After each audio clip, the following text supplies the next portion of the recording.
Welcome to wishful ಅಡುಗೆ ಮನೆ. ನೋಡಿ, ಇವತ್ತು ಪಾಲಕ್ಕಿಂದ ಒಂದು ಸೂಪರ್ ಆಗಿರೋ ಹೆಲ್ದಿ ಆಗಿರೋ ರೆಸಿಪಿನ ಮಾಡೋಣ. ಮಕ್ಕಳಿಂದ ಹಿಡಿದು ದೊಡ್ಡವರವರೆಗೂ ಇಷ್ಟಪಡೋಂಥ ರೆಸಿಪಿ. ನಾವಿದನ್ನ ಒಂದು 2-3 ಸರಿ ತೊಳ್ಕೊಂಬರೋಣ. ಈ ಪಾಲಕ್ಕಲ್ಲಿ ಮಣ್ಣೆಲ್ಲ ಇರುತ್ತಲ್ಲ, ನೀಟಾಗಿ ಹೋಗ್ಬೇಕು. ಆ ಥರ ಇದನ್ನ ವಾಶ್ ಮಾಡ್ಕೊಂಡು ಬರೋಣ.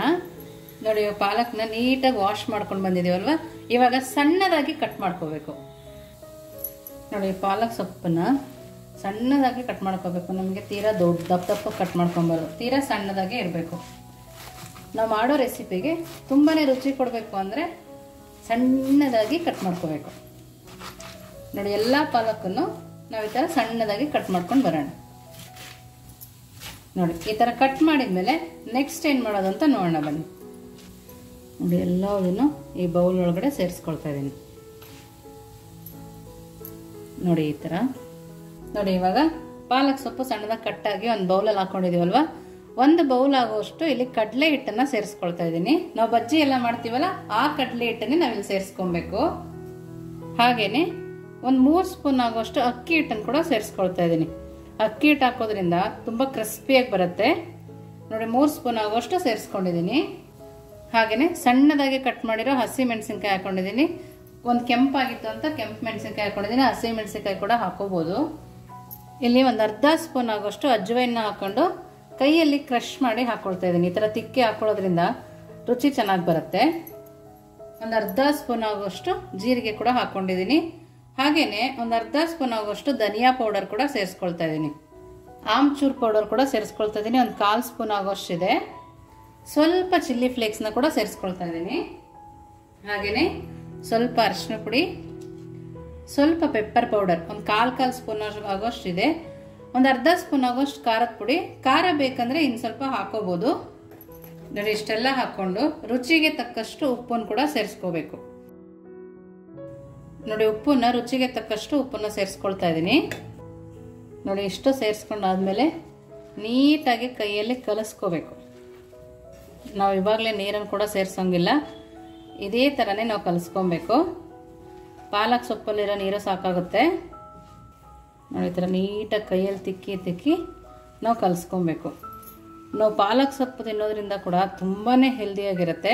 ನಾವು ಬರೀ ಪಾಲಕ್ ಸೊಪ್ಪಲ್ಲಿ ದಾಲ್ ಮಾಡ್ತೀವಿ, ಸಾಂಬಾರು ಮಾಡ್ತೀವಿ, ಎಲ್ಲ ಪರಾಟ ಮಾಡ್ತೀವಿ. ಆ ಥರ ಮಾಡೋದಕ್ಕಿಂತ ಈ ಥರ ಡಿಫ್ರೆಂಟಾಗಿ ಹೆಲ್ದಿಯಾಗಿ ಮಾಡಿಕೊಟ್ರೆ ಮಕ್ಳಿಗೆ ಕೂಡ ಇಷ್ಟ ಆಗುತ್ತೆ. ನಿಮಗೆ ಇನ್ನೂ ಕ್ರಿಸ್ಪಿ ಬೇಕಾದರೆ ಇನ್ನು ಸ್ವಲ್ಪ ಅಕ್ಕಿ ಹಿಟ್ಟು ಕೂಡ ಸೇರಿಸ್ಕೋಬೋದು. ನೋಡಿ, ಎಷ್ಟು ನೀಟಾಗಿ ಬೈಂಡ್ ಆಗ್ತಾ ಇದೆ. ನೋಡಿ, ಈ ಥರ ನೀಟಾಗಿ ಕಲಿಸ್ಕೊಬೇಕು. ಅಕಸ್ಮಾತ್ ನಿಮಗೆ ಇನ್ನೂ ಸ್ವಲ್ಪ ಕಡಲೆ ಹಿಟ್ಟು ಬೇಕಂದ್ರೂ ಕೂಡ ಹಾಕೋಬೋದು. ನೋಡಿ, ನಾನು ಒಂದು ಹನಿ ನೀರು ಹಾಕಿಲ್ಲ, ಎಷ್ಟು ನೀಟಾಗಿ ಬರ್ತಾ ಇದೆ ನೋಡ್ತಾ ಇದ್ದಾರಲ್ಲ. ಇದಕ್ಕೆ ನೀರೇ ಬೇಕಾಗಲ್ಲ, ಆ ಥರ ನಾವು ಇದನ್ನ ಮಾಡ್ಕೋಬೋದು. ನೋಡಿದ್ರೇ ಎಷ್ಟು ಹೆಲ್ದಿ ಅಂತ ಅನ್ನಿಸ್ತಾ ಇದೆಲ್ಲ, ತುಂಬಾ ಹೆಲ್ದಿಯಾಗಿರುತ್ತೆ. ನೋಡಿ, ಇವಾಗ ರೆಡಿ ಇದೆ. ನೋಡಿ, ಇವಾಗ ಇದನ್ನು ನಿಮ್ಗೆ ಯಾವ ಶೇಪ್ ಬೇಕೋ ಆ ಶೇಪ್ ಮಾಡ್ಕೋಬೋದು. ನೋಡಿ, ನಾನು ಈ ಥರ ಶೇಪನ್ನು ಮಾಡಿ ಇಟ್ಕೊಳ್ತಾ ಇದ್ದೀನಿ. ನೋಡಿ, ಈ ಥರ ಮಾಡಿ ನೆಕ್ಸ್ಟ್ ಏನು ಮಾಡೋದು ಅಂತ ನೋಡೋಣ ಬನ್ನಿ. ನೋಡಿ, ನಾವಿಲ್ಲಿ ಎಣ್ಣೆನ ಕಾಯಕ್ಕೆ ಇಟ್ಕೊಂಡಿದ್ದೀವಲ್ಲ, ಎಣ್ಣೆ ಕಾದ ಮೇಲೆ ನಾವು ಹಾಕ್ಕೋಬೇಕು. ನೋಡಿ, ಇವಾಗ ನೋಡಿ ಎಣ್ಣೆ ಕಾದಿದೆ. ಇವಾಗ ನಾವು ಮಾಡ್ಕೊಂಡಿರೋ ಉಂಡೆಗಳನ್ನ ಸೇರಿಸ್ಕೊಳ್ಳೋಣ. ಮೀಡಿಯಂ ಫ್ಲೇಮಲ್ಲಿ ಇಟ್ಟು ಬೇಯಿಸ್ಕೊಬೇಕು. ನೋಡಿ, ತುಂಬ ಹೆಲ್ದಿಯಾಗಿರುತ್ತೆ, ತುಂಬ ಟೇಸ್ಟಿಯಾಗಿ ಕೂಡ ಇರುತ್ತೆ. ಈವ್ನಿಂಗ್ ಸ್ನ್ಯಾಕ್ಸ್ ಕೂಡ ಮಾಡ್ಕೊಡ್ಬೋದು.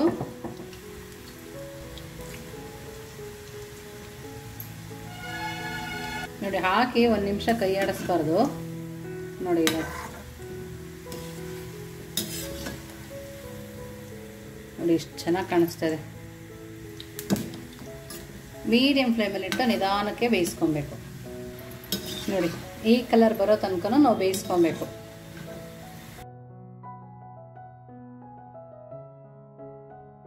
ನೋಡಿ, ಇವಾಗ ತಕ್ಕೊಳ್ತಾ ಇದ್ದೀನಿ.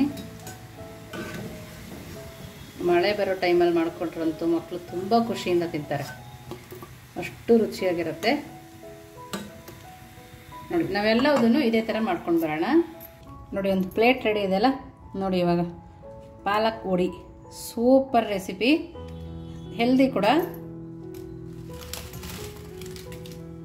ನೋಡಿ, ಎಷ್ಟು ಚೆನ್ನಾಗಿ ಬಂದಿದೆ ಅಂತ ನೋಡ್ತಾ ಇದ್ದೀರಲ್ಲ. ತುಂಬಾ ರುಚಿಯಲ್ಲಂತೂ ತುಂಬ ಅದ್ಭುತವಾಗಿರುತ್ತೆ. ನೋಡಿ ಎಷ್ಟು ಕ್ರಿಸ್ಪಿ ಆಗಿದೆ ಅಂತ. ನೋಡಿ ಸೌಂಡ್ ಕೂಡ ಕೇಳ್ತಿರ್ಬೋದು. ಒಳಗಡೆ ಸಾಫ್ಟ್ ಇರುತ್ತೆ, ಮೇಲ್ಗಡೆ ತುಂಬ ಕ್ರಿಸ್ಪಿ ಆಗಿರುತ್ತೆ. ನಿಮ್ಗೆ ಇನ್ನೊಂದ್ಸರಿ ತೋರಿಸ್ತೀನಿ ನೋಡಿ. ನೋಡಿ ಈ ಥರ ತುಂಬ ಕ್ರಿಸ್ಪಿ ಆಗಿರುತ್ತೆ. ಮಕ್ಳಿಗೆ ಮಾಡ್ಕೊಡೋದಕ್ಕೂ ನಮ್ಗೆ ಯಾವುದೇ ರೀತಿ ಭಯ ಆಗಲ್ಲ. ನಿಮಗೆ ಸಾಸ್ ಬೇಕಂದರೆ ಸಾಸ್ ಜೊತೆ ಮಯೋನೈಸ್ ಜೊತೆ ತಿನ್ಬೋದು. ನೀವು ಇದಕ್ಕೆ ಪಾಲಕ್ ಸೊಪ್ಪನ್ನ ಹಾಕೊಂಡು ಕಲಿಸ್ಕೋಬೇಕಾದ್ರೆ ಪನ್ನೀರು ಕೊತ್ತಂಬರಿ ಸೊಪ್ಪು ಕೂಡ ಹಾಕೊಬೋದು. ತುಂಬಾ ರುಚಿಯಾಗಿರುತ್ತೆ. ಪನ್ನೀರ್ ಅಂದರೆ ಮಕ್ಳಿಗೆ ತುಂಬ ಇಷ್ಟ ಇರುತ್ತೆ. ಪನ್ನೀರ್ ಕೂಡ ಹಾಕೊಂಡು ಕಲಿಸ್ಕೊಂಡ್ರೆ ತುಂಬ ಟೇಸ್ಟಿಯಾಗಿ ಬರುತ್ತೆ. ನೋಡಿ ಇವಾಗ ಟೇಸ್ಟ್ ಮಾಡಿ ಹೇಳ್ತೀನಿ. ಸೂಪರ್ ಆಗಿದೆ. ನೀವು ಈ ರೆಸಿಪಿ ನೋಡಿದ್ಮೇಲೆ ಮನೇಲಿ ಮಾಡೋದಂತೂ ಖಂಡಿತ ತುಂಬ ಸುಲಭವಾಗಿ ಕೂಡ ಇದೆ. ನೀವು ಒಂದ್ಸರಿ ಮಾಡಿ ಹೇಗಿತ್ತು ಅಂತ ವಿಶ್ಫುಲ್ ಅಡುಗೆ ಮನೆಗೆ ಕಮೆಂಟ್ ಮಾಡೋದನ್ನು ಮರಿಬೇಡಿ. ನೀವು ಇನ್ನೂ ನಮ್ಮ ಚಾನಲ್ ಲೈಕ್ ಮಾಡಿಲ್ಲ ಅಂದರೆ ಲೈಕ್ ಮಾಡಿ, ಸಬ್ಸ್ಕ್ರೈಬ್ ಮಾಡಿ. ವಿಶ್ಫುಲ್ ಅಡುಗೆ ಮನೆಗೆ ಥ್ಯಾಂಕ್ ಯು.